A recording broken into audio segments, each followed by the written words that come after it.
Hi friends, I'm Jagraj. Once again, welcome to Tally Spotlight Knowledge Sharing Session. In this session, we are going to see how to download HSN in Excel format. Before getting into the session, if you are new to this channel, please subscribe our channel and click on notification bell to get more and future updates. Once you open GST portal, click on Service menu. Under that, User Services, search HSN code.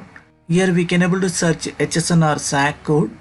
In this latest update we can download HSN in Excel format. Once download Excel sheet, here we can able to see two sheets, one is HSN and SAC code details. There is a note, is any valid HSN or SAC code is not available in this list. We can raise a ticket on GST self-service portal. I hope you may like this session and share with your friends. Thank you for watching Tally Spotlight. Stay tuned, every day is something new to learn.